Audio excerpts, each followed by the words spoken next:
in 3 and 4 minute spurts, we look like a really, really good team. But we just haven't been able to piece it together for more than that. And obviously that falls on me. That's my job. So we've just got to keep working on it. There's no easy way. You just got to go through and continue to work and believe and get better. And hopefully that's what the girls will decide to do. One is scoring. Okay, again, that bit us again tonight. We have not been able to score consistently. And the second is the connectivity of the group. We are not really a connected group. And when you're a little disconnected, you can maybe overcome it. But then the hard days hit. We've had some challenging weeks here.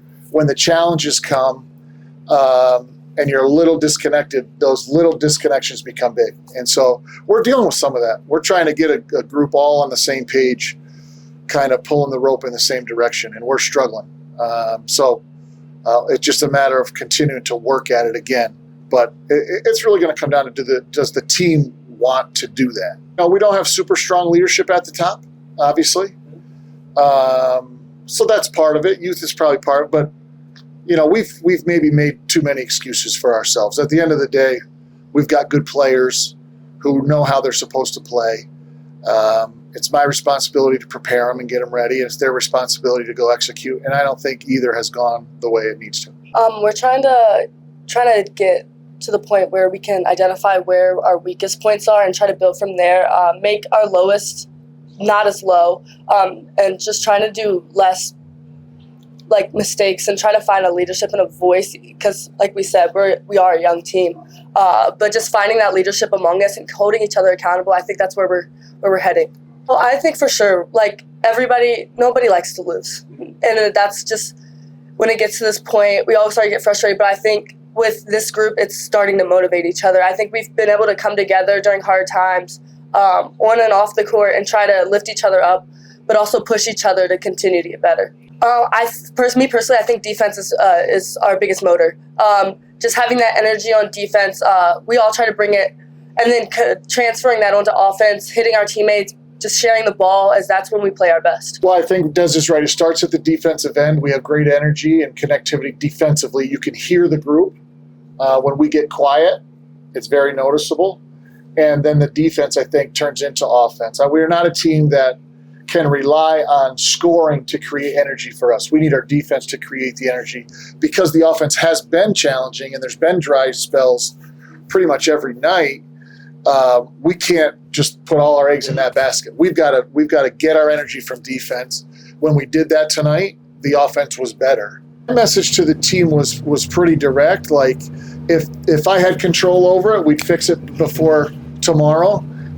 Certainly I have a role to play, but I really think our biggest challenges are amongst the group. They've got to do the hard work of figuring out that end of it. I don't think it's talent. I believe in our players' talent and ability.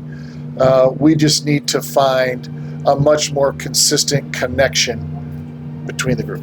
We're just talking about making sure we're on our P's and Q's, holding ourselves accountable first before we can hold everybody else accountable. But I think going forward, that's going to be something that's really big. And also in practice, making sure our energy is at the max how we were today in today's game. That should be all of our practices, where practice should be harder than our games. And finally, oh, sure. I mean, I don't think anybody goes into the season saying, man, it's going to be really rough. We knew we had some challenges, no question. We were going to have to grow up fast. That was one of our things early in the summer. Let's grow fast. We've got some youth issues. We knew that. We knew we had some interior size issues. So losing our starting center hasn't helped.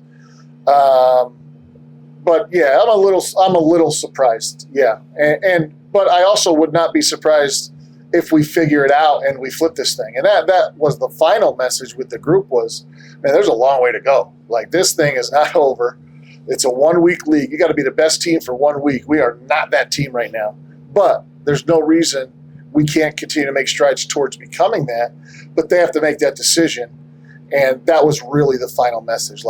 This could be a long 2 months, or this could be one of the stories they write books about, where from the ashes come the bison. Generally speaking, in this profession, in any profession, the biggest challenge is always you're dealing with people. right? And so you got to get the people right, the relationships right. You got to have the right people in the room, all in the room for the correct reasons, all connected, going in the same direction. That's the generic part of it. In terms of college basketball, mid-major, no question, that's the retention piece has been the biggest part for us. And again, I don't think all transfers are bad. We have some kids that are in some really amazing places, making really good money. And if they were my daughter, they'd probably be there too. And in other cases, those are the ones you kind of wish you could keep. In other cases, kids leave. It's probably the right decision. Like, it wasn't a good fit. And now they have the opportunity to leave. So I don't think transfers are always bad if they're done for the right reason. And even some that aren't for the right reason, it's not always a negative because there's some addition by subtraction.